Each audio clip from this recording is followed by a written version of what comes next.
문 잠그고 불질러. 증거랑 같이 태워버려. 악마의 고함 소리와 함께 40년 전통의 국밥집이 시뻘건 불길에 휩싸입니다. 의자에 묶인 채 죽어가던 65세 할머니. 그때 벽을 뚫고 덤프트럭 한 대가 들이닥치는데 고급 승용차에서 내리는 회장님과 수많은 경호원. 감히 내 생명의 은인에게 불을 질러. 쓰러진 할머니 앞에 무릎 꿇은 대한민국 재계 1위 회장님. 국밥 한 그릇이 불러온 5천억의 기적. 그리고 처절한 복수극이 지금 시작됩니다. 손가락 끝에 금반지가 형광등 불빛에 반짝였다. 어머니가 25살 때 물려주신 작은 반지. 40년을 끼고 살았는데 이제 빼야 할 때가 온 걸까? 텅 빈 가게 안 나는 혼자 앉아 소주잔을 기울였다. 밖에서는 세찬 빗소리가 들렸다. 천둥 소리도 요란했다. 65살, 40년을 한자리에서 국밥을 끓여왔다. 어머니가 물려주신 이 가게, 춘삼내 국밥. 3대째 이어온 간판이 내일이면 사라진다. 재개발 구역이라고 했다. 건물주는 보상금을 챙겨 잠적했고 악덕 건설사는 내일 아침 강제 철거를 예고했다. 남편이 살아있었다면, 그 사람이 친구 보증만 서지 않았다면 이렇게 되지는 않았을 텐데. 남편은 10년 전에 세상을 떠났다. 빚만 남기고 나는 혼자 그 빚을 갚았다. 자식들에게 손 벌리지 않으려고 허리가 휘도록 일했다. 그런데 이제 갈 곳도 없다. 어머니 면목이 없습니다. 벽에 걸린 흑백 사진을 올려다 봤다. 젊은 시절 어머니의 모습, 하얀 앞치마를 두르고 환하게 웃고 계시는 어머니. 그 어머니가 물려주신 가게를 내 손으로 말아먹는다. 눈물이 났다. 그때였다. 딸랑 문 여는 소리가 들렸다. 이 시간에 누가 올까? 영업 끝났다고 써붙였는데. 고개를 들었다. 비에 흠뻑 젖은 노인이 서 있었다. 아니, 빗물인지 오물인지 모를 것을 뒤집어 쓴 노인이었다. 초라한 런닝바람에 신발도 짝짝이로 신고 있었다. 누가 봐도 노숙자였다. 치매 기가 있어 보였다. 저기, 밥 좀. 배가 너무 고파서. 노인이 덜덜 떨며 말했다.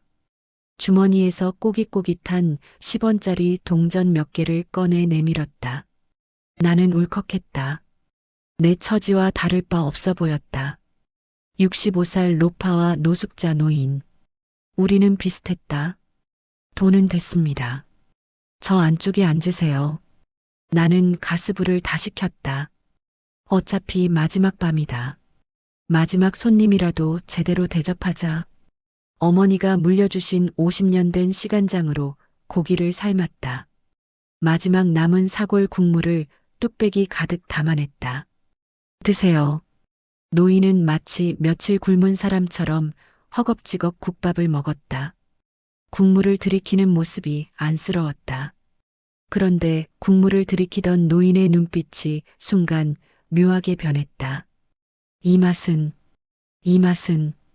쾅! 유리창이 깨지는 소리가 들렸다. 쇠파이프를 든 용역 깡패들이 들이닥쳤다. 반장이라는 사람이 소리쳤다. 야, 김상희. 아직도 안 꺼졌어? 오늘까지 비우라고 했잖아. 그들은 다짜고짜 식탁을 엎고 집기를 부수기 시작했다. 40년 추억이 담긴 식탁이, 어머니가 쓰시던 국자가 바닥에 나뒹굴었다. 나는 그들 앞을 막아섰다. 반장님, 내일 아침까지라고 하지 않았습니까? 지금 손님이 식사 중이잖아요. 손님? 이 냄새나는 거지가 손님이야? A씨, 밥맛 떨어지게 해. 깡패가 국밥을 먹던 노인의 멱살을 잡았다. 바닥으로 내동댕이 치려는 것 같았다. 나는 본능적으로 몸을 날렸다. 65살 노파의 몸이지만 할 수 있었다. 어르신 건드리지 마세요. 차라리 저를 때리세요. 노인을 꼭 껴안았다. 무자비한 발길질이 쏟아졌다. 등이 아팠다. 팔이 꺾이는 것 같았다. 이마가 찢어져 피가 흘러내려 눈을 가렸다. 하지만 나는 노인을 놓지 않았다. 어머니가 그러셨다. 굶주린 사람에게 밥을 주는 것, 그게 진짜 장사라고. 기익, 급정거 소리가 들렸다. 사이렌 소리도 들렸다. 회장님, 여기 계십니다. 전원 진입해. 검은 양복을 입은 건장한 사내 수십 명이 가게 안으로 밀물처럼 들이닥쳤다. 그들은 순식간에 용역 깡패들을 제압해 무릎 꿇렸다. 나는 눈을 제대로 뜰 수가 없었다. 피가 눈을 가려서 가게 안으로 중년 남성이 들어왔다. 노인 앞에 무릎을 꿇었다. 아버지, 도대체 어디 계셨던 거예요? 얼마나 찾았는데. 아버지, 저 노숙자 같은 노인이. 나는 정신이 하나도 없었다. 중년 남성이 나를 보며 급히 소리쳤다. 빨리 구급차. 이분 다치셨어. 괜찮습니다. 저는 괜찮아요. 나는 일어서려고 했지만 다리에 힘이 들어가지 않았다. 그때 노인이 나를 붙들었다. 정신이 잠시 돌아온 것 같았다. 노인이 벽에 걸린 흑백 사진을 가리켰다. 당신이 춘삼 언니 딸인가? 이 국밥 맛. 40년 전 춘삼 언니가 주던 그 맛이야. 나는 눈을 크게 떴다. 춘삼 언니? 어머니 이름이 춘삼이었다. 이 노인이 어머니를 알고 있다는 건가? 언니가 살려준 거야. 40년 전 내가 자살하려고 할 때 언니가 공짜로 국밥 한 그릇 주며 용기를 줬어.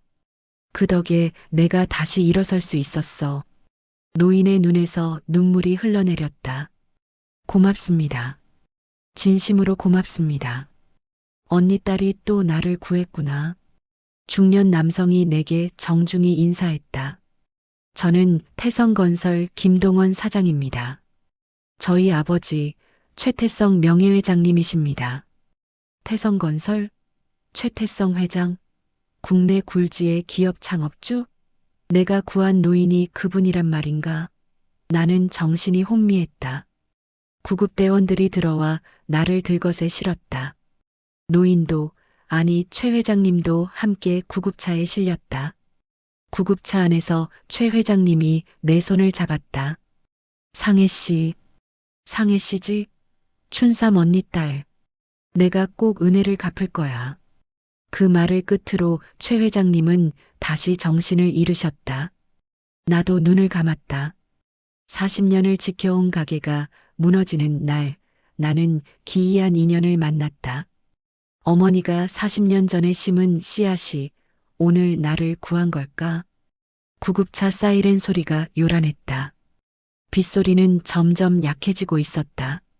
손가락의 금반지가 구급차 불빛에 반짝였다. 어머니, 이게 무슨 일인지 모르겠습니다. 하지만 어머니가 옳았습니다. 굶주린 사람에게 밥을 주는 것, 그게 진짜 장사였습니다. 병원에서 깨어났을 때 얼굴이 낯설었다. 거울을 보니 이마에 붕대가 감겨 있었다. 팔에도 등에도 온몸이 욱신거렸다. 65년을 살면서 이렇게 맞아본 적은 처음이었다. 엄마, 딸 지은이가 달려왔다. 울먹이는 얼굴이었다. 괜찮아. 엄마 괜찮아. 무슨 괜찮아요. 이마가 8바늘이나 꿰매졌다고 하던데요. 지은이가 내 손을 꼭 잡았다. 따뜻한 손이었다.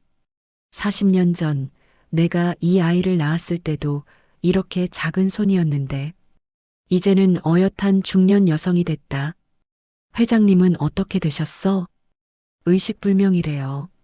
뇌출혈이 심해서 중환자실에 계신데요. 그렇구나. 회장님이 정신을 차리셨을 때 했던 말이 마지막이었구나. 은혜를 갚겠다고 하셨던 그 말씀. 나는 괜찮다고 그냥 어머니가 하신 일인데 무슨 은혜냐고 말씀드리고 싶었는데 간호사가 들어왔다. 퇴원 가능하십니다. 일주일 후에 재검진 받으러 오시면 됩니다. 퇴원 수속을 마치고 나왔다. 지은이가 차로 바래다 준다고 했다. 차에 타려는데 핸드폰이 울렸다. 아들 진수였다.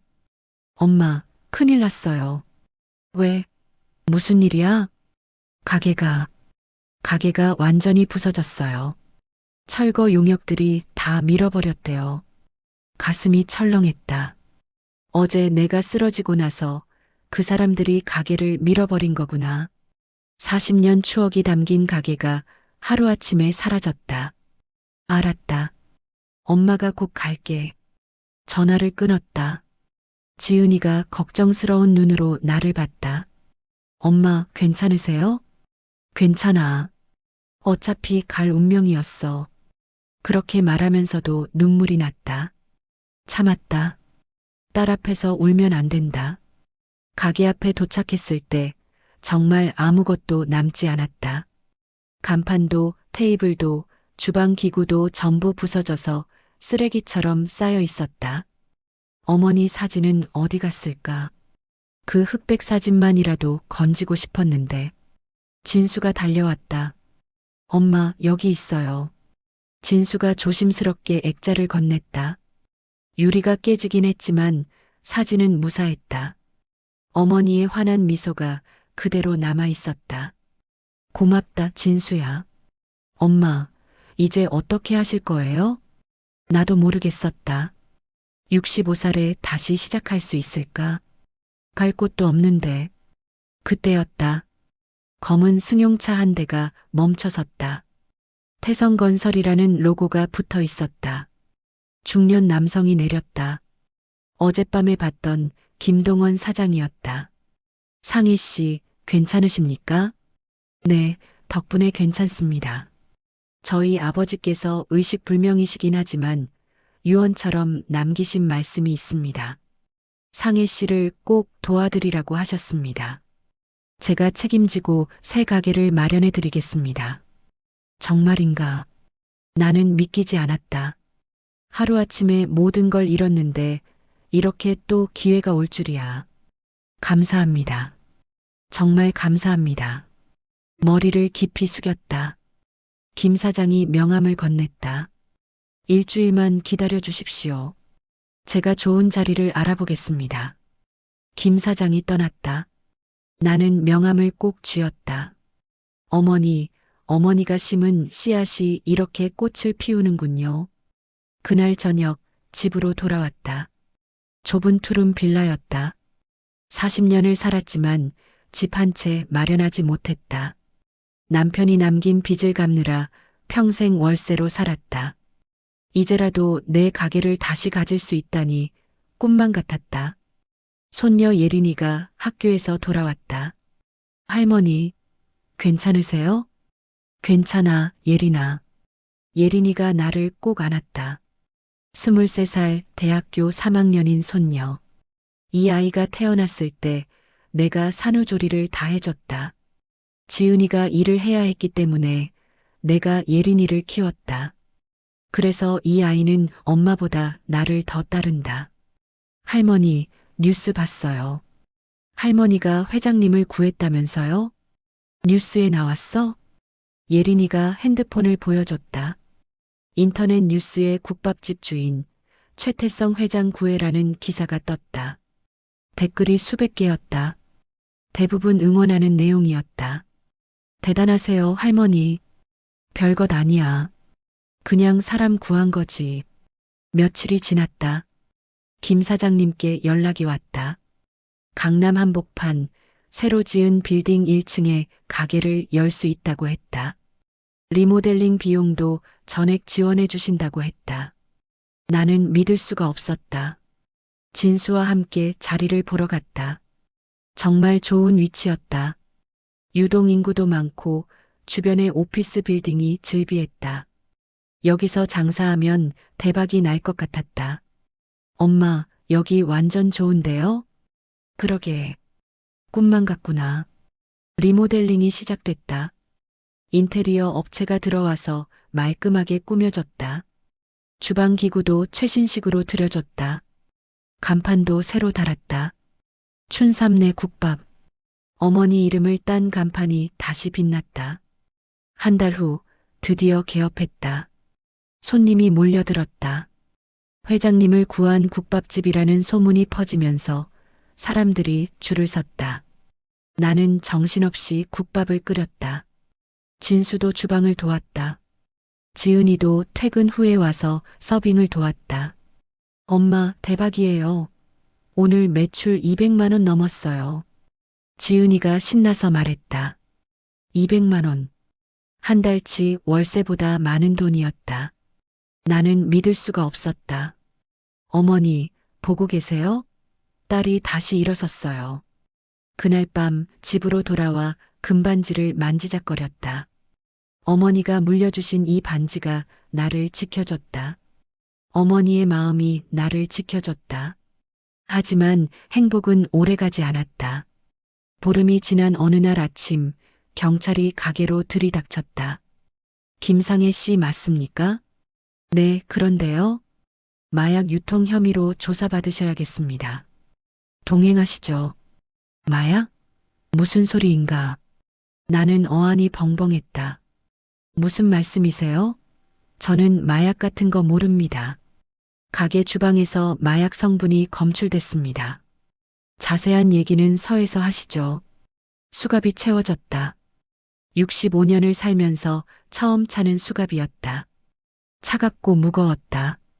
손님들이 다 쳐다봤다. 진수가 달려왔다. 엄마, 이게 무슨 일이에요? 진수야, 엄마는 아무것도 안 했어. 걱정하지 마. 경찰차에 실려갔다. 창밖으로 간판이 보였다. 춘삼내 국밥. 그 간판이 점점 멀어졌다. 경찰서에서 조사를 받았다. 형사가 사진을 보여줬다. 가게 주방 사진이었다. 빨간 동그라미가 쳐져 있었다. 이 양념통에서 필로폰 성분이 검출됐습니다.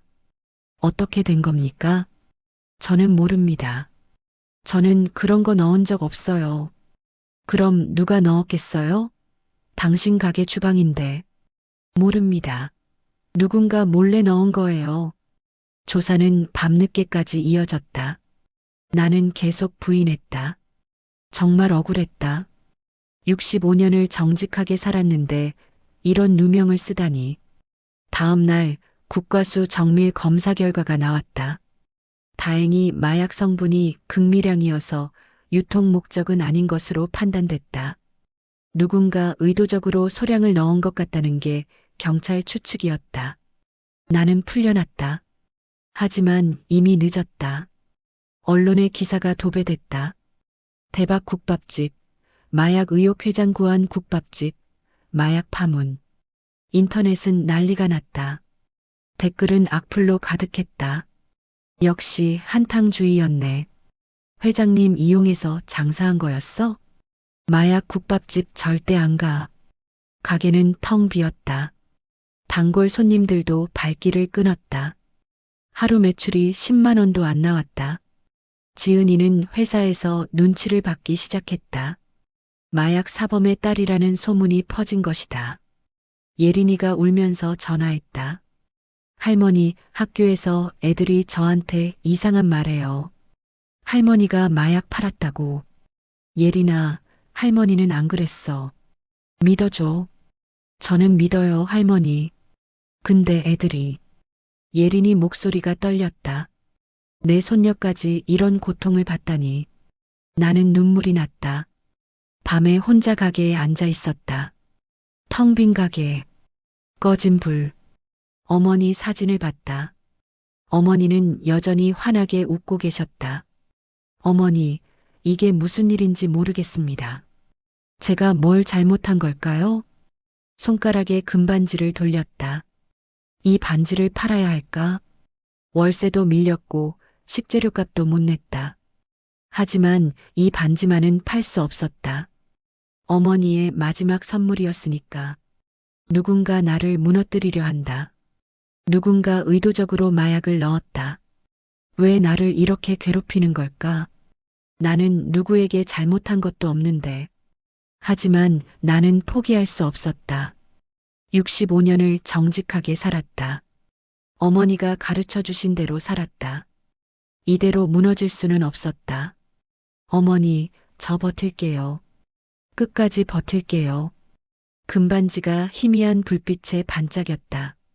어머니가 대답하시는 것 같았다. 그래, 딸아. 넌 할 수 있어.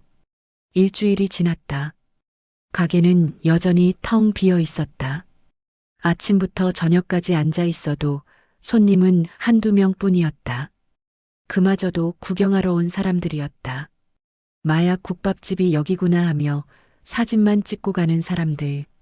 나는 매일 가게 문을 열었다. 누가 오지 않아도 국밥을 끓였다. 어머니가 그러셨다. 장사는 성이라고. 손님이 없어도 준비는 해야 한다고. 나는 어머니 말씀을 따랐다. 진수가 전화했다. 엄마, 오늘도 안 되는 것 같으면 문 닫으세요. 식재료비만 나가잖아요. 괜찮아. 엄마가 할게. 엄마, 저도 식당 그만두고 엄마 가게 도울까요? 안 돼. 넌 내일 해. 엄마는 괜찮아. 전화를 끊었다. 아들까지 걱정시키기 싫었다. 진수는 인류 호텔 주방장이다. 좋은 직장이다. 내 때문에 그만둘 수는 없다. 지은이는 회사에서 더 심한 눈치를 받고 있다고 했다. 상사가 요즘 집안일로 정신없지? 하며 중요한 프로젝트에서 빼버렸다고 한다. 지은이는 울먹였다. 엄마, 괜찮아요. 저는 버틸 수 있어요. 미안하다, 지은아. 엄마 때문에. 무슨 소리예요? 엄마 잘못 없잖아요. 하지만 나는 미안했다. 딸이 40년을 성실하게 살아왔는데 내 때문에 이런 고통을 받다니. 예린이는 더 심했다. 학교에서 마약 할머니 손녀라고 놀림을 받는다고 했다. SNS에는 악플이 달렸다. 할머니 잘못은 너도 책임져야지 같은 끔찍한 말들. 예린이는 학교에 나가지 않겠다고 했다. 할머니, 저 휴학할래요. 안 돼, 예린아. 넌 학교 다녀야 해. 근데 할머니. 예린아, 할머니 믿어줘. 할머니가 이 상황을 해결할게. 전화를 끊고 나는 한참을 울었다. 65살의 손녀까지 괴롭힘을 당하게 하다니. 나는 정말 무능한 할머니였다. 어느 날 저녁 건물 관리소장이 찾아왔다. 사장님, 죄송한데요. 본사에서 연락이 왔습니다. 무슨 연락인데요? 계약 해지하자고요. 이미지 때문에. 가슴이 철렁했다. 관리소장님, 제발요. 저 정말 억울합니다. 조금만 기다려주세요. 저도 난처합니다. 본사 지시라서요. 관리소장이 난처한 얼굴로 돌아갔다. 나는 그 자리에 주저앉았다. 이제 가게까지 잃는구나. 한 달 만에 또다시 모든 걸 잃는구나. 밤늦게 집으로 돌아왔다. 혼자 소주를 마셨다. 어머니 사진을 꺼내봤다. 젊은 시절 어머니의 환한 미소. 나도 저렇게 웃어본 적이 있었나? 어머니, 저 어떻게 해야 하나요? 누가 저를 이렇게 만드는 건가요? 대답은 없었다. 당연했다. 어머니는 20년 전에 돌아가셨으니까. 나는 혼자였다. 이 싸움을 혼자 해야 했다. 다음 날 아침 예린이가 집으로 왔다. 할머니, 저 도와드릴게요. 예린아, 넌 학교 가야지. 휴학 신청했어요. 한 학기만요. 할머니 도와드릴 거예요. 예린아. 할머니, 저 가만히 있을 수 없어요. 할머니가 억울한데 제가 어떻게 학교를 다녀요? 예린이 눈에 눈물이 고였다. 나도 눈물이 났다. 고맙다, 예린아. 할머니, 저 생각이 있어요. SNS로 진실을 알리는 거예요. SNS? 네. 유튜브, 인스타그램, 틱톡 같은 거요. 제가 영상 찍어서 올릴게요. 할머니 얘기를요. 나는 잘 몰랐다. 하지만 예린이가 하자는 대로 따랐다. 예린이는 핸드폰으로 나를 찍기 시작했다. 할머니, 카메라 보고 말씀하세요. 할머니는 억울하시다고. 나는 카메라를 봤다. 떨렸다. 저는 김상희입니다. 65살입니다. 춘삼내 국밥을 40년간 운영해 왔습니다. 목소리가 떨렸다. 저는 마약 같은 거 한 번도 만진 적 없습니다. 정직하게 장사했습니다. 누군가 제 가게에 몰래 마약을 넣었습니다. 저는 억울합니다. 눈물이 났다. 제 딸은 회사에서 눈치를 받고 있습니다. 제 손녀는 학교에서 놀림을 받고 있습니다. 제발 진실을 알아주세요. 예린이가 촬영을 멈췄다. 잘하셨어요, 할머니. 제가 편집해서 올릴게요. 그날 밤 예린이가 영상을 올렸다. 유튜브, 인스타그램, 틱톡에. 하지만 반응은 차가웠다. 댓글은 여전히 악플뿐이었다. 연기 오지네.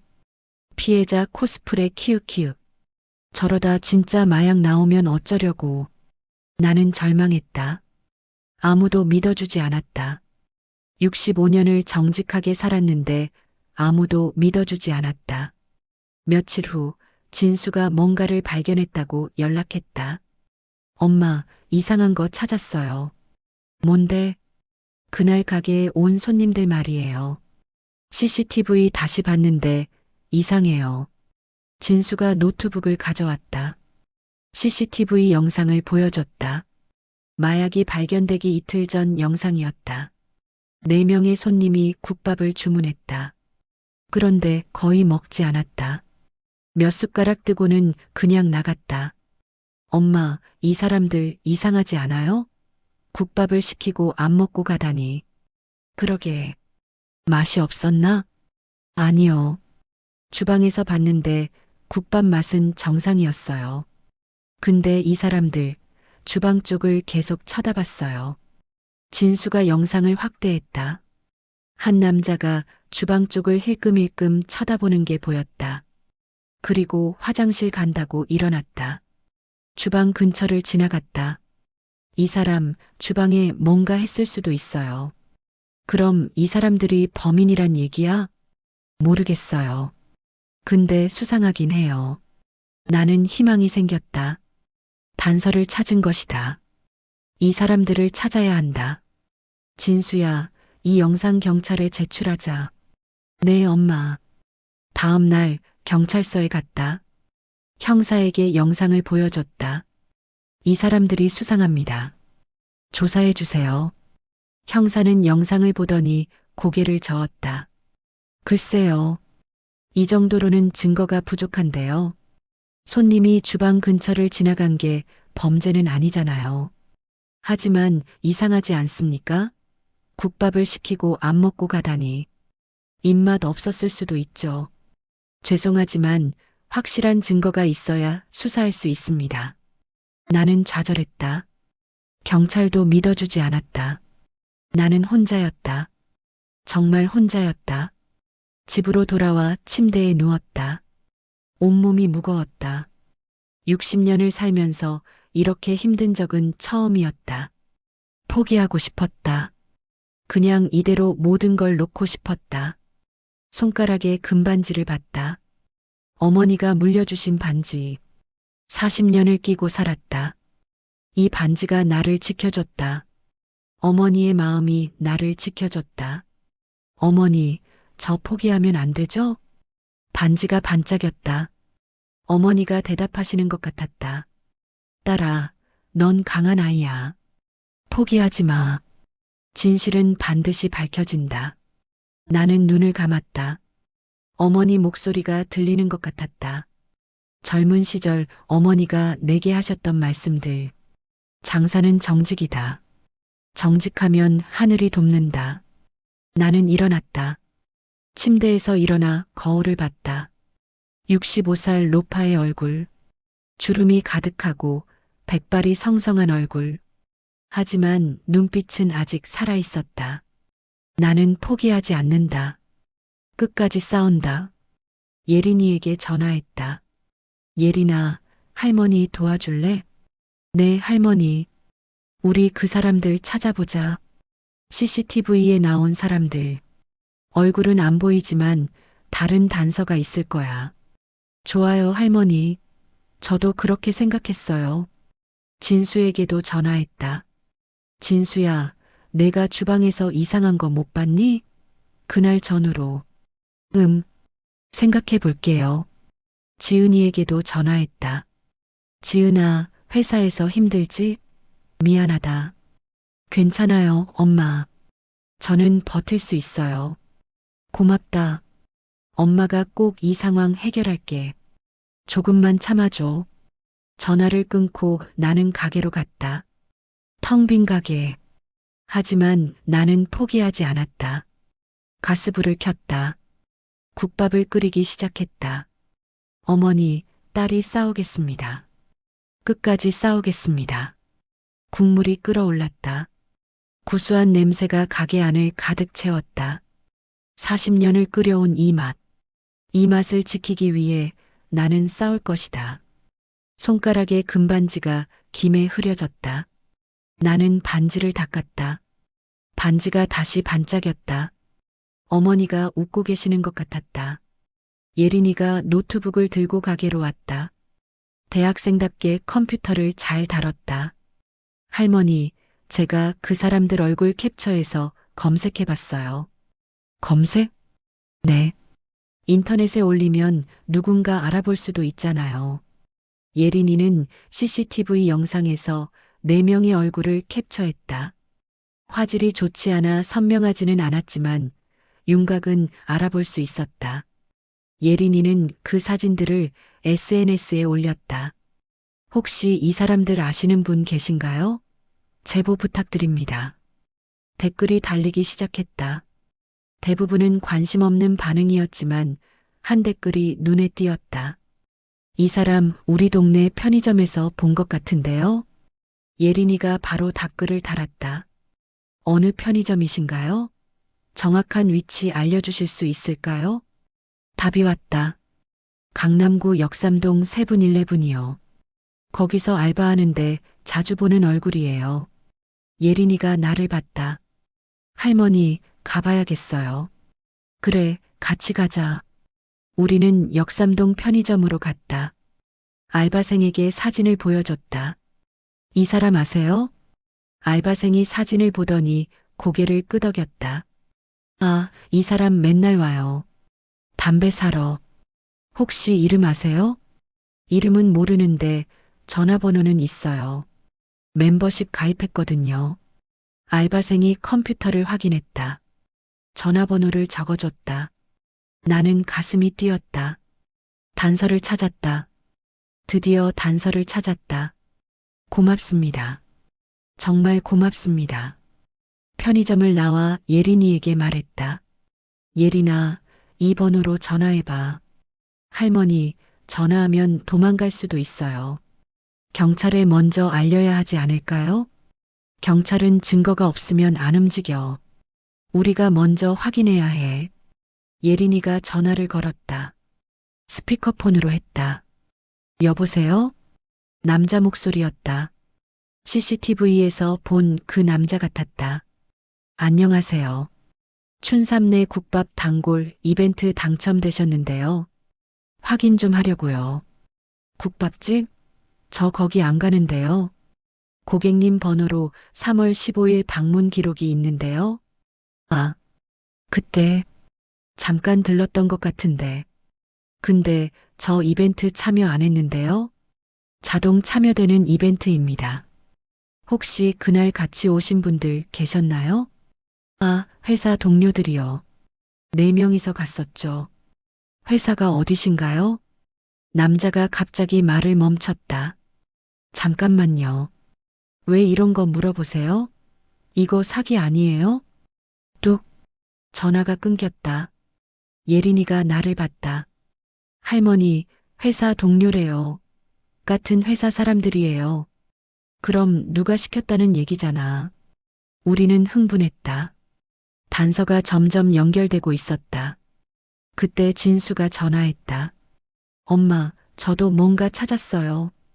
뭔데? 그날 주방에서 이상한 거 발견했어요. 양념통 하나가 바뀌어 있었어요. 양념통? 네. 제가 쓰던 시간장통이 새 거였어요. 근데 전 안 바꿨거든요. 누군가 몰래 바꿔치기 한 거예요. 그럼 그 새 통에 마약이 들어 있었다는 거야? 그런 것 같아요. 나는 모든 게 맞춰지는 느낌이었다. 누군가 계획적으로 우리 가게를 무너뜨리려 했다. 가짜 손님을 보내서 양념통을 바꿔치기하고 경찰에 제보했다. 진수야, 그 양념통 어디 있니? 경찰이 가져갔어요. 그럼 경찰이 가지고 있겠네. 그게 증거야. 우리는 다시 경찰서로 갔다. 형사에게 새로 발견한 사실들을 설명했다. 편의점 알바생 증언도 있고요. 제 아들이 양념통이 바뀐 것도 발견했어요. 이제 믿으시겠어요? 형사는 진지하게 들었다. 알겠습니다. 그 남자 전화번호로 추적해 보겠습니다. 양념통도 다시 조사하겠습니다. 드디어 경찰이 움직이기 시작했다. 나는 안도의 한숨을 쉬었다. 며칠 후 형사에게서 연락이 왔다. 김상혜 씨, 좋은 소식이 있습니다. 그 남자들 신원을 파악했습니다. 정말이에요? 네. 모두 태성건설 직원들입니다. 태성건설? 최 회장님 회사? 나는 믿을 수가 없었다. 왜 태성건설 직원들이 저를 괴롭히는 건가요? 그건 아직 모르겠습니다. 하지만 조사를 계속하겠습니다. 전화를 끊고 나는 혼란스러웠다. 최 회장님 회사 사람들이 나를 괴롭혔다? 회장님은 나를 도와주려 했는데 왜 직원들은 나를 괴롭힌 걸까? 예린이가 또 뭔가를 발견했다고 연락했다. 할머니, 인터넷에서 기사 찾았어요. 무슨 기사? 태성건설이 이 건물 팔려고 한대요. 외국계 회사에. 이 건물을? 네. 근데 회장님이 반대했대요. 이 건물은 은인을 위한 건물이라고. 절대 팔 수 없다고. 그럼 누가 팔려고 하는 거야? 박전무라는 사람이요. 회장님이 쓰러지신 후에 실권을 잡았대요. 모든 게 맞춰졌다. 박전무가 건물을 팔려고 하는데 내가 방해가 됐던 것이다. 나를 제거하려고 마약 누명을 씌운 것이다. 예린아, 이거 큰일이다. 우리가 증거를 더 모아야 해. 네, 할머니. 예린이는 인터넷을 뒤지기 시작했다. 박전무에 대한 정보, 태성건설 내부 사정, 건물 매각 관련 기사들. 우리는 밤새 자료를 모았다. 진수도 주방에서 더 조사했다. 그날 온 가짜 손님들이 주문한 메뉴, 앉았던 자리, 움직임. 모든 걸 다시 확인했다. 지은이도 도왔다. 회사에서 법률팀 사람에게 조언을 구했다. 엄마, 증거만 확실하면 무고죄로 고소할 수 있대요. 정말? 네. 근데 확실한 증거가 있어야 해요. 녹취나 문자 같은 거요. 녹취나 문자. 우리에겐 없었다. 하지만 포기할 수 없었다. 어느 날 저녁 예린이가 놀라운 것을 발견했다. 할머니, 이것 봐요. 예린이가 노트북 화면을 보여줬다. 한 남자의 SNS였다. 가짜 손님 중 한 명이었다. 이 사람 SNS에 사진 올렸어요. 그날 우리 가게에서 찍은 사진이요. 사진을 확대해 보니 배경에 우리 가게 간판이 보였다. 그리고 해시태그가 달려 있었다. 해시태그 미션 완료, 해시태그 보너스 받자. 미션 완료? 보너스? 누가 시켰다는 증거예요, 할머니. 예린이가 그 게시물을 캡처했다. 우리는 다시 경찰서로 달려갔다. 형사에게 캡처 사진을 보여줬다. 이것 봐요. 미션 완료라고 했어요. 누가 시킨 거예요? 형사가 사진을 보더니 고개를 끄덕였다. 좋은 증거네요. 이 사람 불러서 조사하겠습니다. 며칠 후 그 남자가 소환됐다. 처음에는 발뺌했지만 증거를 보여주자 결국 자백했다. 박 전무가 시켰어요. 국밥집 망하게 하라고. 주방에 마약 넣으라고. 왜요? 건물 팔려고요. 국밥집 때문에 회장님이 안 판다고 해서 국밥집을 없애라고 했어요. 모든 게 드러났다. 박 전무가 배우였다. 건물을 팔아 이익을 챙기려고 나를 희생양으로 삼은 것이다. 형사가 나를 봤다. 김상혜 씨, 죄송합니다. 진작 믿어드렸어야 했는데. 괜찮습니다. 이제라도 진실이 밝혀졌잖아요. 하지만 아직 끝난 게 아니었다. 박 전무를 잡아야 했다. 그가 처벌받아야 내 명예가 회복된다. 그날 밤 집으로 돌아와 예린이를 안았다. 고맙다, 예린아. 내가 없었으면 할머니 억울하게 살 뻔했어. 당연한 거예요, 할머니. 저는 할머니가 결백하다는 거 알았어요. 진수에게도 전화했다. 진수야, 고맙다. 내가 양념통 바뀐 거 발견해줘서. 엄마, 저희가 엄마 못 믿으면 누가 믿어요. 지은이에게도 전화했다. 지은아, 이제 곧 해결될 거야. 조금만 참아. 엄마, 저는 처음부터 끝까지 엄마 믿었어요. 가족들이 모두 나를 믿어줬다. 65년을 살면서 가장 큰 힘이 됐다. 손가락에 금반지를 봤다. 어머니가 물려주신 반지. 이 반지가 나를 지켜줬다. 그리고 가족들이 나를 지켜줬다. 어머니, 이제 조금만 더 버티면 돼요. 진실이 밝혀지고 있어요. 반지가 불빛에 반짝였다. 어머니가 웃고 계시는 것 같았다. 그래, 딸아. 잘하고 있어. 조금만 더. 증거가 쌓이고 있었다. 경찰은 박 전무를 조사하기 시작했다. 하지만 박 전무는 만만한 상대가 아니었다. 대기업 전무, 그것도 회장이 의식불명인 상황에서 실권을 잡은 사람이었다.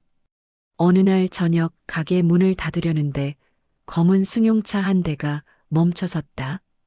양복을 입은 중년 남자가 내렸다. 박 전무였다. 사진으로만 봤던 사람을 직접 보니 오싹했다. 김상혜 씨 맞으시죠? 누구십니까?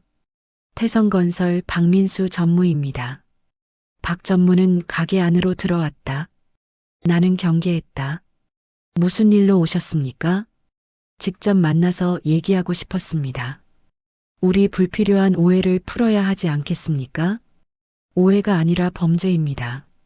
당신이 저를 무고했잖아요. 박 전무는 비웃었다. 증거가 있습니까?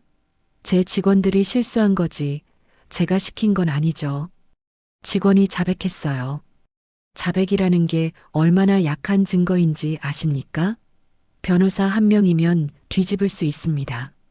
나는 분노가 치밀었다. 65년을 살면서 이렇게 뻔뻔한 사람은 처음 봤다. 당신은 왜 저를 괴롭힙니까? 제가 당신한테 무슨 잘못을 했습니까? 잘못이요? 당신이 이 건물에 있는 게 잘못이죠. 이 건물 5천억에 팔 수 있는데 당신 때문에 못 팔고 있어요. 회장님이 팔지 말라고 하신 거 아닙니까? 회장님은 지금 의식불명이십니다. 언제 깨어날지도 모르죠. 회사는 돌아가야 하고 저는 제 일을 할 뿐입니다. 박 전무는 봉투 하나를 꺼내 테이블에 놓았다. 이 안에 10억 원 수표가 들어 있습니다. 이걸 받고 조용히 떠나세요. 그럼 저도 더 이상 당신을 괴롭히지 않겠습니다. 싫습니다. 생각을 다시 하세요. 10억이면 여생 편하게 사실 수 있어요. 굳이 고생할 필요 없잖아요. 저는 돈 때문에 장사하는 게 아닙니다. 어머니가 물려주신 이 가게를 지키려는 겁니다. 박 전무의 얼굴이 굳어졌다. 후회하실 겁니다. 무슨 뜻입니까? 김상혜 씨, 당신 과거 깨끗하십니까? 당신 남편 30년 전에 친구 보증 섰다가 사기당한 거 알고 있어요. 가슴이 철렁했다. 어떻게 알았을까? 그게 저랑 무슨 상관입니까? 그 친구 자살했죠? 당신 남편 때문에. 그건 언론에 흘리면 어떻게 될까요? 국밥집 주인 남편, 친구 죽음에 책임 이런 기사 나오면요. 나는 떨렸다. 30년 전 일이었다. 남편이 친구 보증을 섰다가 사기를 당했다. 친구는 빚을 감당하지 못하고 스스로 목숨을 끊었다. 남편은 평생 그 죄책감에 시달렸다. 그리고 10년 전 그 괴로움을 이기지 못하고 세상을 떠났다. 그건 남편 잘못이 아닙니다. 사기를 당한 겁니다. 세상 사람들이 그렇게 볼까요? 보증을 섰으면 책임져야지 이렇게 생각하지 않을까요? 박 전무는 비웃으며 일어섰다. 이틀 드리겠습니다. 이틀 안에 이 건물에서 나가시든지 아니면 과거가 폭로되든지 선택은 당신 몫입니다. 박 전무가 나갔다. 나는 그 자리에 주저앉았다.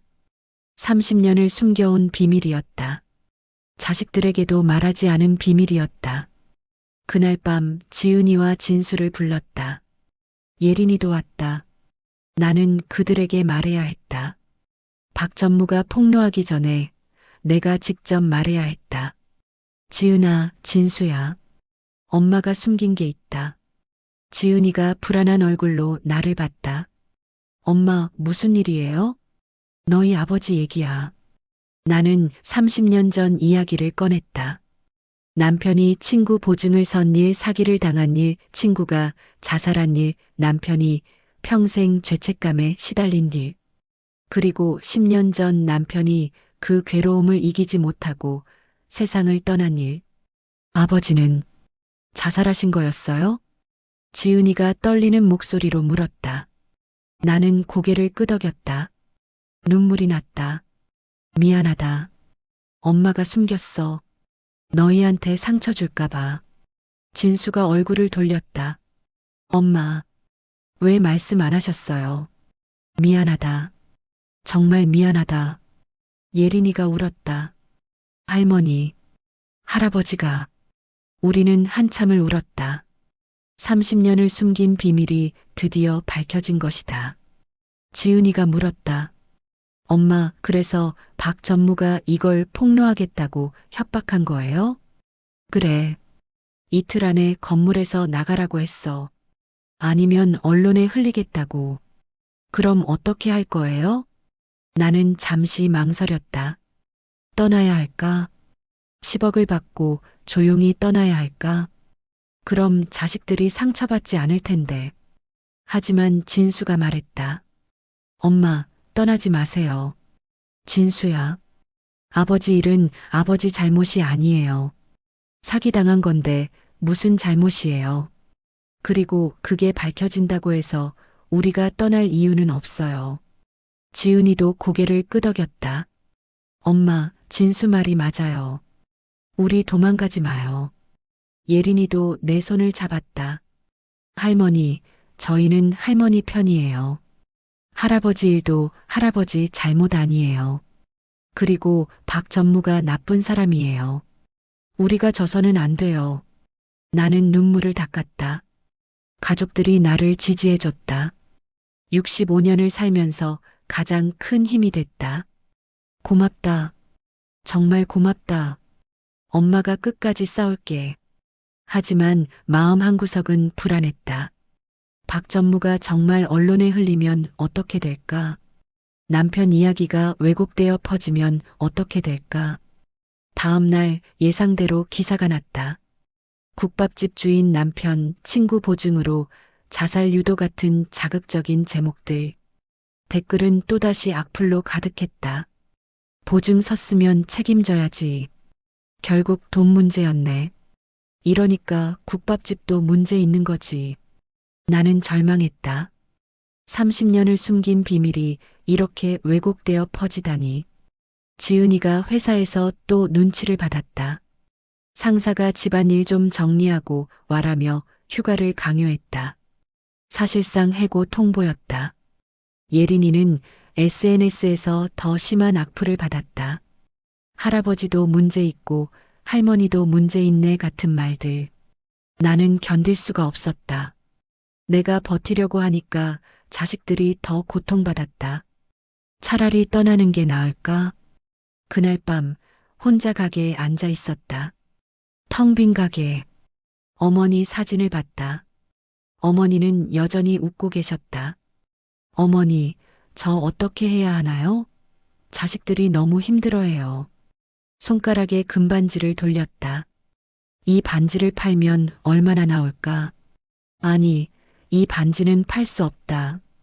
어머니의 마지막 선물이니까. 핸드폰이 울렸다. 모르는 번호였다. 받았다.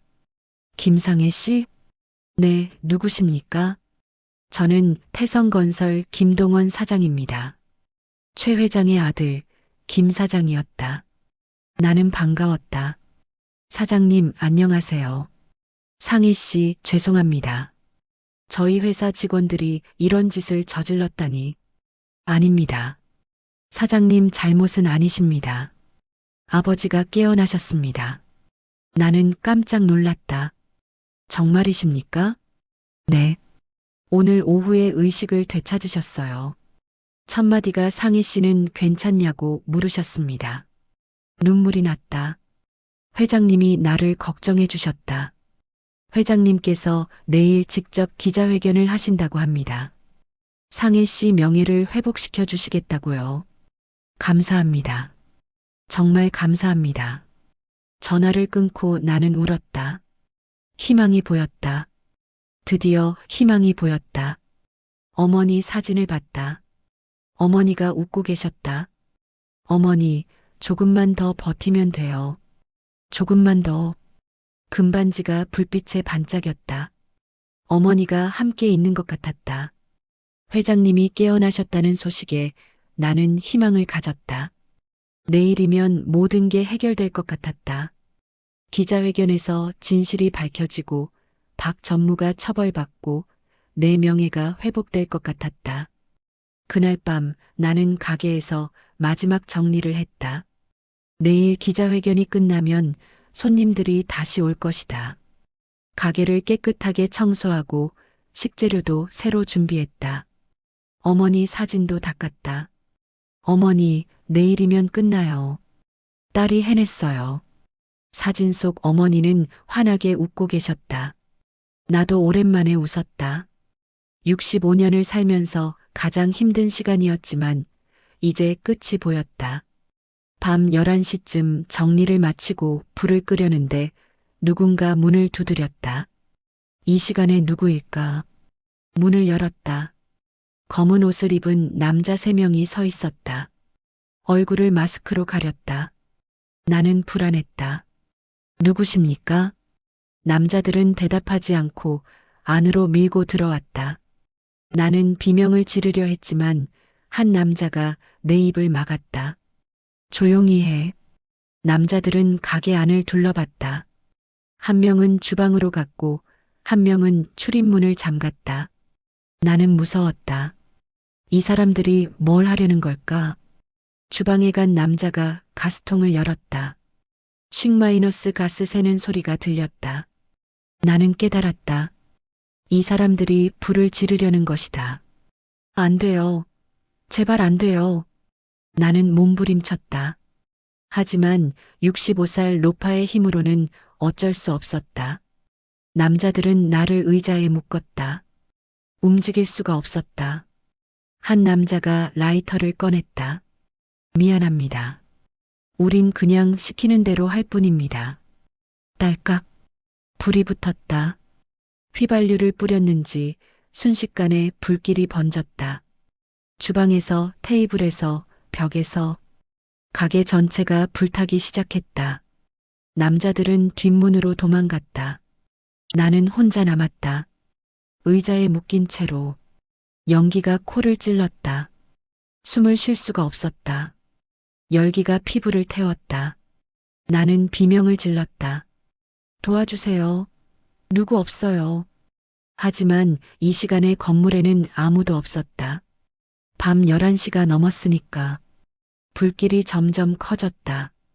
천장까지 번졌다. 나는 줄을 풀려고 발버둥 쳤다. 하지만 꽉 묶여 있어서 움직일 수가 없었다. 벽에 걸린 어머니 사진이 보였다. 불길이 사진에 다가가고 있었다. 안 돼. 어머니 사진만은 안 돼. 어머니. 나는 있는 힘을 다해 몸을 흔들었다. 의자가 넘어졌다. 바닥에 쓰러졌지만 조금 움직일 수 있었다. 나는 바닥을 기어 어머니 사진 쪽으로 갔다. 연기가 눈을 찔렀다. 앞이 보이지 않았다. 하지만 나는 계속 기었다. 어머니 사진을 구해야 했다. 40년을 함께한 어머니 사진을. 손이 벽에 닿았다. 어머니 사진 액자를 움켜잡았다. 가슴에 꼭 안았다. 어머니, 미안해요. 딸이 제대로 못 지켰어요. 의식이 흐려졌다. 연기 때문에 숨을 쉴 수가 없었다. 열기가 온몸을 감쌌다. 이제 끝인가? 여기서 죽는 건가? 손가락에 금반지가 뜨거웠다. 불에 달궈진 것 같았다. 하지만 나는 빼지 않았다. 어머니가 주신 반지. 이 반지와 함께 가는 것도 나쁘지 않다. 지은아, 진수야, 예린아. 미안해. 할머니가, 엄마가 눈을 감았다. 더 이상 아무것도 보이지 않았다. 그때 누군가 소리를 질렀다.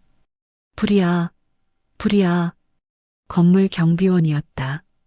순찰을 돌다가 연기를 본 것이다. 경비원이 소방서에 신고했다. 1층 국밥집에 불이 났어요. 빨리 와주세요. 소방차 사이렌 소리가 들렸다.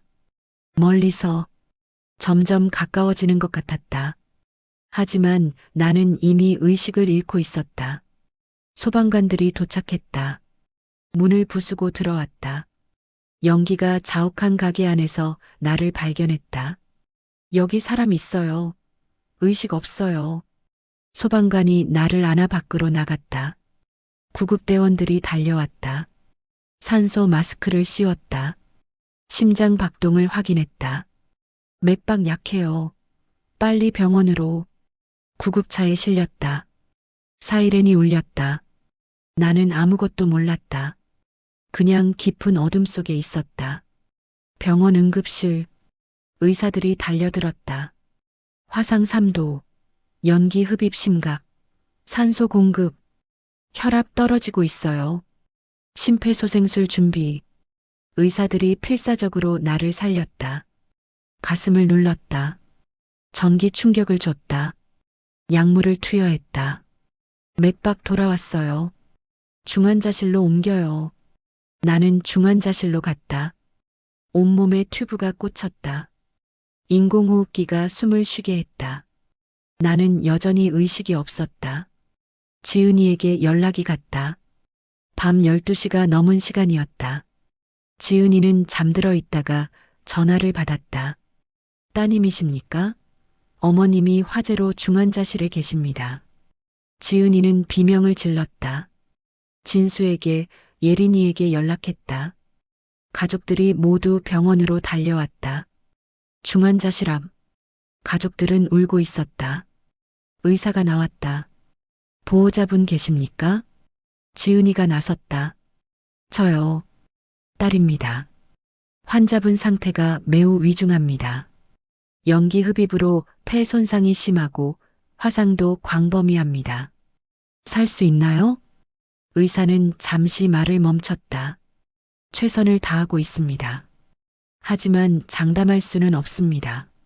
지은이가 주저앉았다. 진수가 벽을 쳤다. 예린이는 울었다. 할머니, 할머니. 그때 경찰이 왔다. 방화 사건으로 수사를 시작했다고 했다.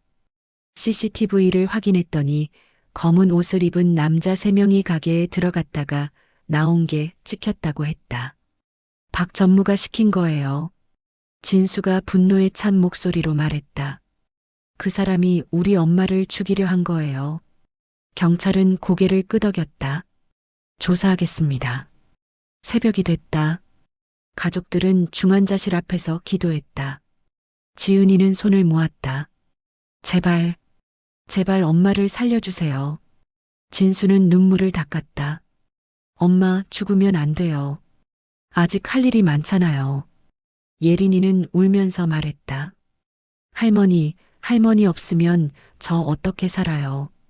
할머니, 중환자실 안. 나는 깊은 어둠 속에 있었다. 아무것도 들리지 않았다. 아무것도 보이지 않았다. 그냥 어둠만 있었다. 그런데 멀리서 목소리가 들렸다. 어머니 목소리 같았다. 딸아, 아직 갈 때가 아니야. 돌아가거라. 어머니, 내 가족들이 기다리고 있어. 내가 해야 할 일이 남았어. 하지만 너무 힘들어요, 어머니. 힘들어도 버텨야지. 넌 강한 아이야. 내 딸이잖아. 어머니 목소리가 점점 멀어졌다. 나는 손을 뻗었다. 어머니, 가지 마세요. 딸아, 금반지 기억해. 그게 널 지켜줄 거야. 금반지, 손가락에 금반지. 나는 의식 속에서 금반지를 느꼈다. 따뜻했다. 어머니의 온기가 느껴졌다. 알았어요, 어머니. 저 돌아갈게요. 가족들한테 돌아갈게요. 어둠이 조금씩 밝아졌다. 멀리서 빛이 보였다. 나는 그 빛을 향해 걸어갔다. 한 걸음 한 걸음. 천천히. 중환자실. 모니터에서 B- 소리가 났다. 간호사가 달려왔다. 환자 심박수 오르고 있어요. 의사가 왔다. 의식이 돌아오고 있어요. 계속 지켜봐요. 나는 천천히 눈을 떴다. 흐릿하게 천장이 보였다. 흰색 천장. 병원인가? 어머니. 지은이 목소리가 들렸다. 나는 고개를 돌렸다. 유리 너머로 지은이가 서 있었다. 울고 있었다. 나는 손을 들려고 했다. 하지만 힘이 없었다. 그래도 손가락은 움직일 수 있었다. 금반지가 끼워진 손가락. 어머니 살아계셔요. 지은이가 울었다. 진수도 예린이도 울었다. 나는 그들을 봤다. 사랑하는 내 가족들. 미안해. 걱정시켜서. 목소리가 나오지 않았다. 하지만 마음으로 말했다. 미안하다고. 사랑한다고. 의사가 웃었다. 의식이 돌아왔습니다. 고비를 넘겼어요. 일주일이 지났다. 나는 병원 침대에 누워 있었다. 온몸이 아팠다. 화상 치료를 받느라 붕대를 감았다. 폐도 많이 손상되어서 산소 호흡기를 달고 있었다. 하지만 살아 있었다. 그것만으로도 감사했다. 지은이가 매일 왔다. 진수도 예린이도. 그들은 내 곁을 지켰다. 밤새 간호했다. 나는 그들에게 미안했다. 또 걱정을 끼쳤다. 엄마, 미안해하지 마세요. 엄마가 살아계신 게 제일 중요해요. 지은이가 내 손을 잡았다. 따뜻한 손이었다. 나는 눈물이 났다. 고맙다, 지은아. 어느 날 김동원 사장이 병문안을 왔다. 상희 씨, 괜찮으십니까? 덕분에 살았습니다. 정말 죄송합니다. 저희 회사 직원들이 이런 짓을. 사장님 잘못은 아니십니다. 김 사장은 안타까운 표정을 지었다. 아버지께서 내일 기자회견을 하십니다. 모든 진실을 밝히시겠다고 하셨어요. 회장님, 건강은 괜찮으신가요? 많이 회복하셨습니다. 상해 씨 일 때문에 더 빨리 회복하셨다고 하세요. 꼭 상해 씨를 도와드려야 한다고. 나는 눈물이 났다. 회장님이 나를 그렇게 생각하시다니. 감사하다고 전해주세요. 내일 기자회견에 상해 씨도 오실 수 있습니까? 제 상태로는 휠체어로 모시겠습니다. 상해 씨가 계셔야 진실이 더 명확히 전달됩니다. 나는 고개를 끄덕였다. 알겠습니다. 가겠습니다. 다음 날 나는 휠체어를 타고 기자회견장으로 갔다. 지은이와 진수, 예린이가 함께했다. 기자회견장은 기자들로 가득했다. 수십 개의 카메라가 우릴 향했다. 회장님이 나오셨다.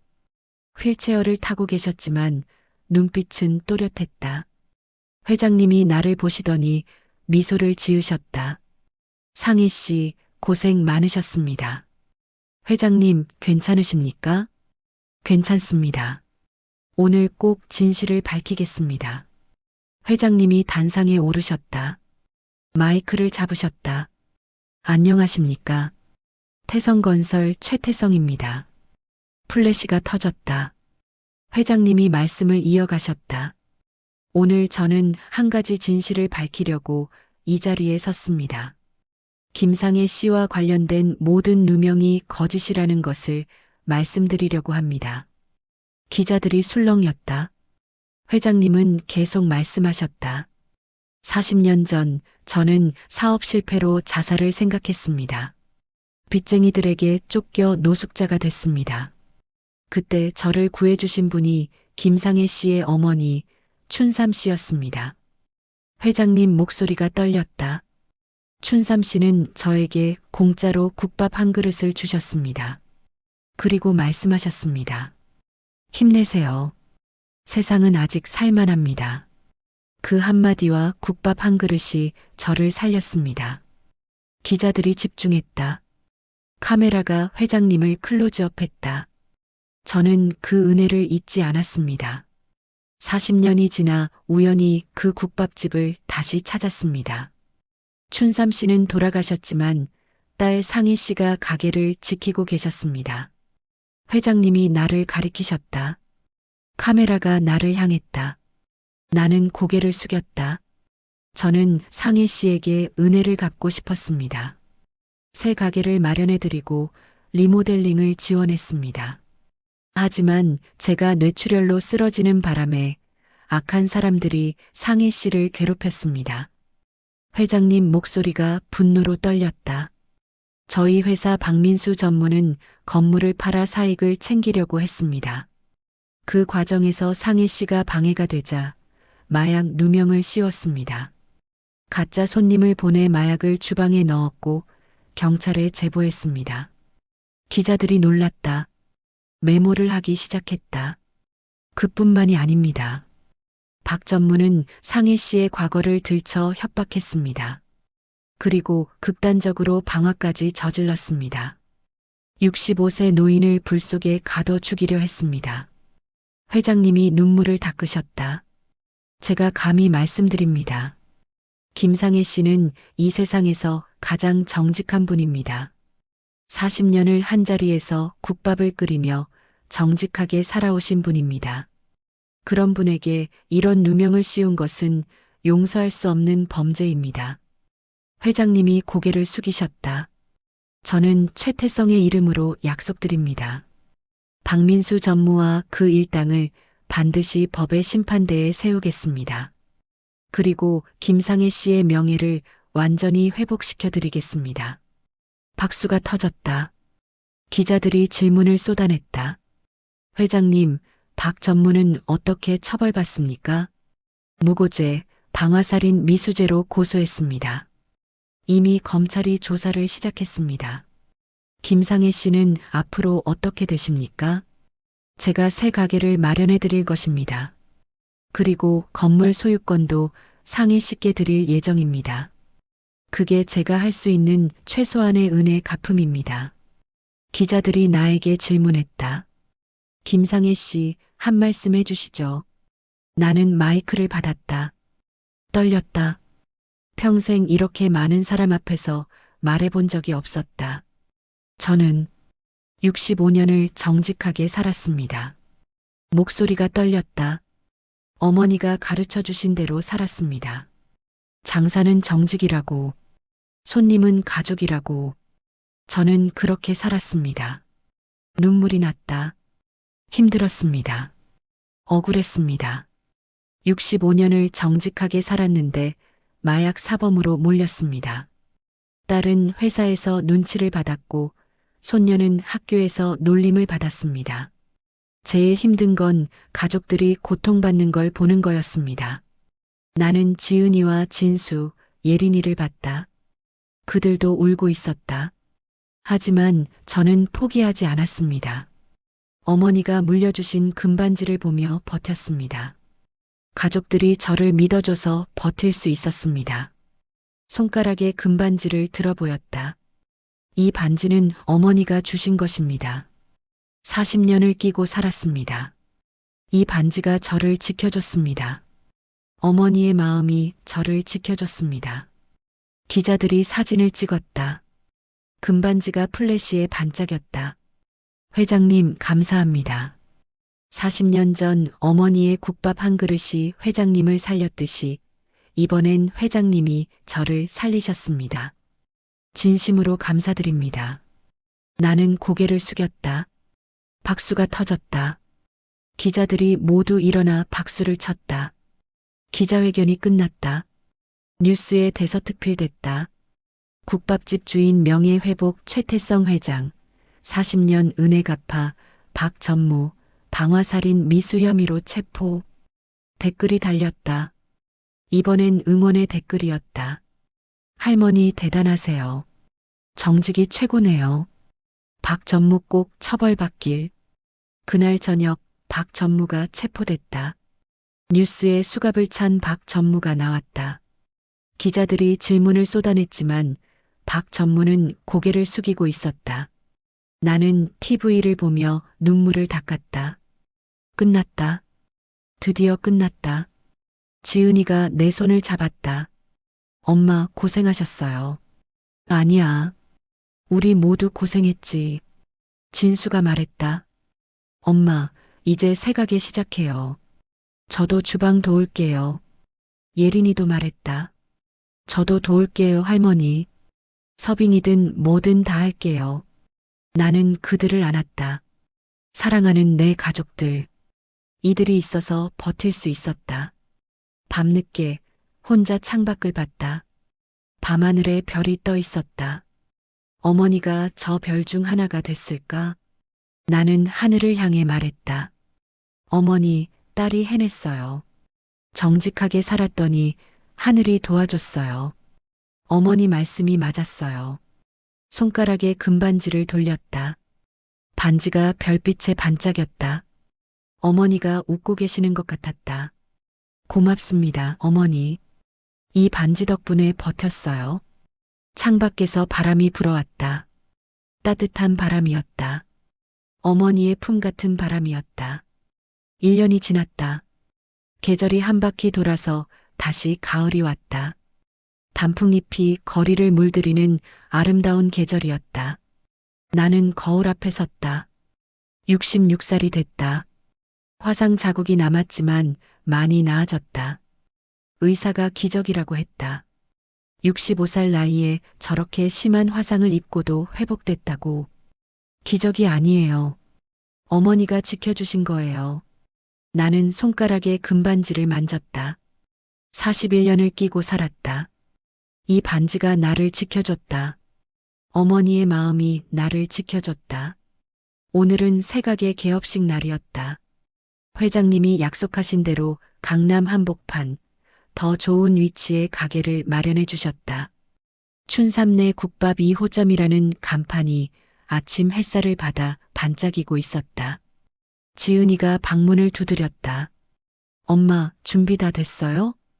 응, 금방 갈게. 지은이는 회사를 그만두고 가게 경영을 맡기로 했다. 엄마 혼자는 힘드시잖아요. 제가 도울게요라며 결심했다. 나는 말렸지만 지은이는 웃으며 말했다. 엄마, 이게 제가 하고 싶은 일이에요. 엄마 옆에서 일하는 게요. 거실로 나가니 진수도 있었다. 진수는 호텔을 그만두고 우리 가게 주방장이 됐다. 엄마 국밥 맛, 제가 이어받아야죠라며 웃었다. 나는 고마웠다. 아들이 내 옆에 있어줘서. 예린이도 왔다. 예린이는 대학을 졸업하고 SNS 마케팅 회사에 취직했다. 우리 가게 SNS도 예린이가 맡기로 했다. 할머니 가게 유명하게 만들어 드릴게요라며 자신만만하게 말했다. 다들 준비됐니? 가자. 우리는 함께 가게로 갔다. 입구에는 축하 화환이 가득했다. 회장님께서 보내신 화환이 제일 컸다. 춘삼내 국밥 2호점 개업을 진심으로 축하합니다. 태성건설 최태성. 가게 안으로 들어갔다. 깨끗하고 넓었다. 테이블도 많았고 주방도 최신식이었다. 벽에는 어머니 사진이 걸려 있었다. 새로 액자를 맞췄다. 어머니는 여전히 환하게 웃고 계셨다. 어머니 봐요. 딸이 다시 시작해요. 나는 어머니 사진에 절을 했다. 지은이도 진수도 예린이도 함께 절했다. 우리 가족의 시작이었다. 손님들이 오기 시작했다. 줄이 길게 늘어섰다. 1년 전 기자회견 이후 우리 가게는 유명해졌다. 정직한 국밥집 은혜를 갚은 국밥집이라는 이름으로. 나는 주방으로 갔다. 진수가 국밥을 끓이고 있었다. 구수한 냄새가 났다. 어머니가 물려주신 시간장으로 만든 국물이었다. 맛 좀 봐봐. 진수가 국물을 떠서 내밀었다. 나는 맛을 봤다. 눈물이 났다. 어머니 맛이었다. 진수가 어머니 맛을 완벽하게 재현했다. 잘했어, 진수야. 이게 우리 맛이야. 감사합니다, 엄마. 제가 평생 이 맛 지킬게요. 손님들에게 국밥이 나갔다. 지은이가 서빙을 했다. 예린이도 도왔다. 우리 가족이 함께 일하는 모습이 행복해 보였다. 점심시간이 끝날 무렵 익숙한 목소리가 들렸다. 상희 씨 계십니까? 회장님이셨다. 휠체어 없이 걸어오셨다. 많이 회복하신 것 같았다. 회장님, 나는 급히 다가갔다. 회장님은 환하게 웃으셨다. 상희 씨, 개업 축하합니다. 가게 정말 좋네요. 회장님 덕분입니다. 정말 감사합니다. 제가 더 감사하죠. 40년 전 은혜를 이제야 조금 갚았으니까요. 회장님은 자리에 앉으셨다. 나는 직접 국밥을 끓였다. 가장 정성을 다해 끓였다. 최고의 재료로, 최고의 마음으로. 드세요, 회장님. 회장님은 숟가락을 들어 국물을 맛보셨다. 그리고 눈을 감으셨다. 이 맛이에요. 40년 전 춘삼 씨가 주시던 그 맛. 상희 씨가 똑같이 이어가고 계시네요. 어머니 맛이에요. 저는 어머니한테 배운 거예요. 춘삼 씨는 훌륭한 분이셨어요. 그리고 상희 씨도 훌륭한 분이십니다.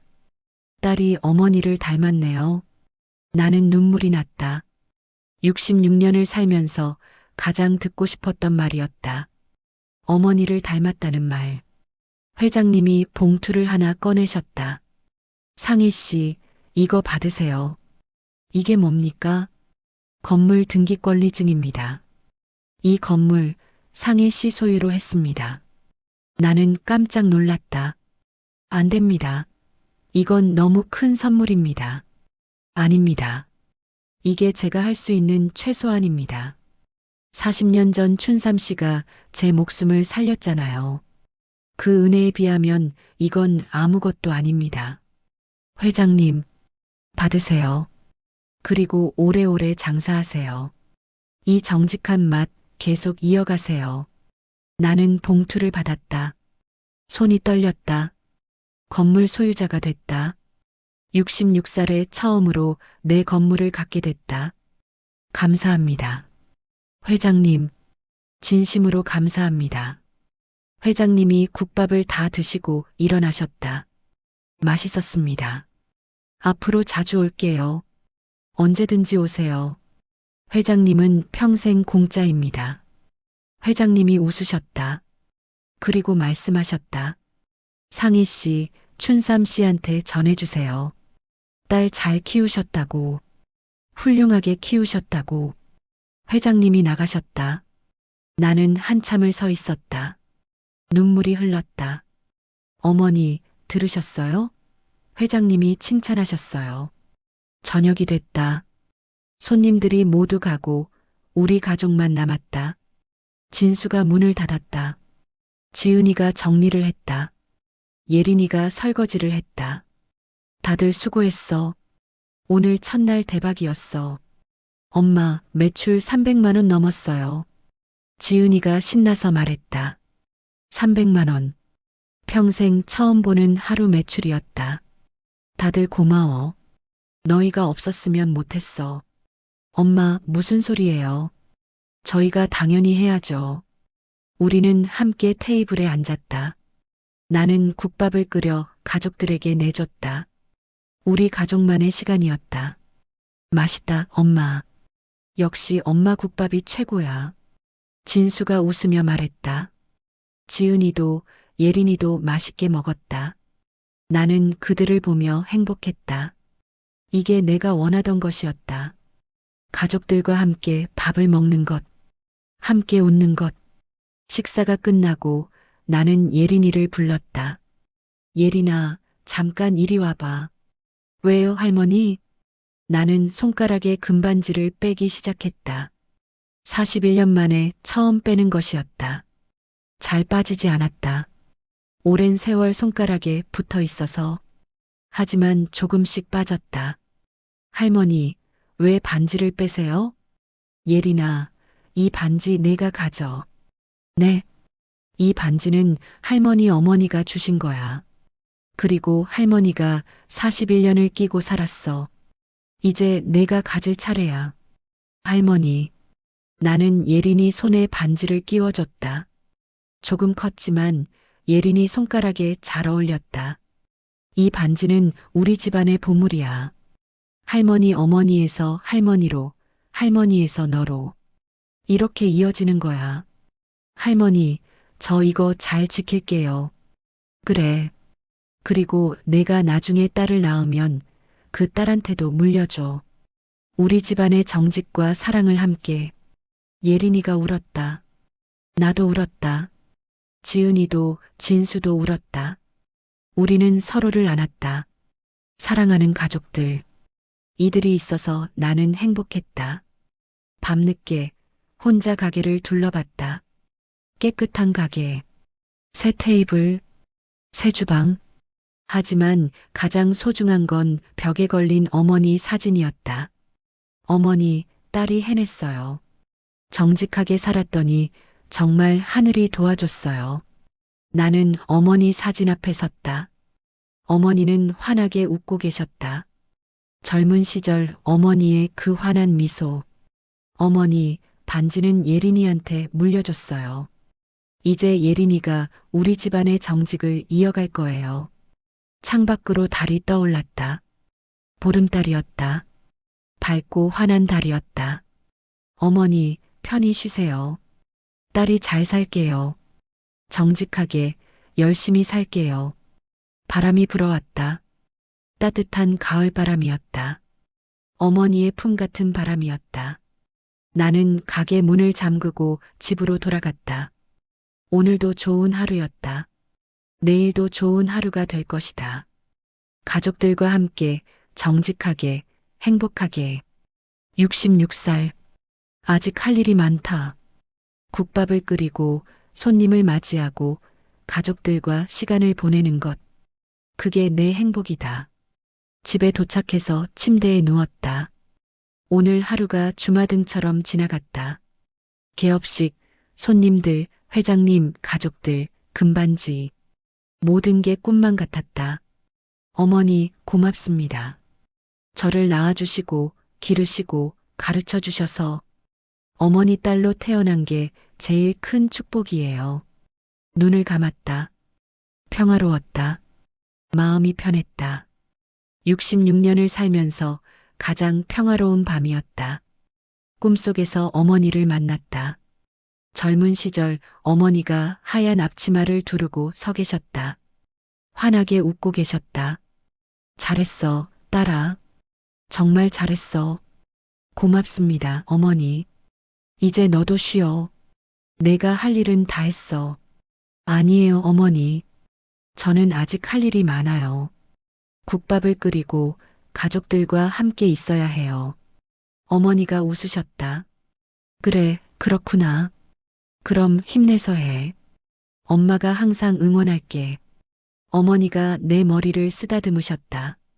따뜻한 손길이었다. 어린 시절 느꼈던 그 따뜻함이었다. 사랑한다, 딸아. 저도 사랑해요, 어머니. 아침이 밝았다. 새로운 하루가 시작됐다. 나는 일어나 옷을 입었다. 가게로 갈 준비를 했다. 거울 앞에 섰다. 66살 로파의 얼굴. 주름이 가득하고 백발이 성성하지만 눈빛은 밝았다. 행복한 눈빛이었다. 좋아, 오늘도 시작하자. 가게로 가는 길 하늘을 올려다봤다. 맑고 푸른 하늘이었다. 구름 한 점 없는 완벽한 가을 하늘이었다. 어머니, 오늘도 좋은 하루예요. 가게에 도착했다. 춘삼내 국밥 2호점이라는 간판이 햇살에 반짝였다. 아름다운 간판이었다. 어머니 이름이 새겨진 간판. 문을 열었다. 가스불을 켰다. 국밥을 끓이기 시작했다. 구수한 냄새가 가게 안을 가득 채웠다. 어머니 냄새였다. 집 냄새였다. 사랑의 냄새였다. 손님들이 오기 시작했다. 나는 웃으며 맞이했다. 어서 오세요. 춘삼내 국밥입니다. 오늘도 좋은 하루가 시작됐다.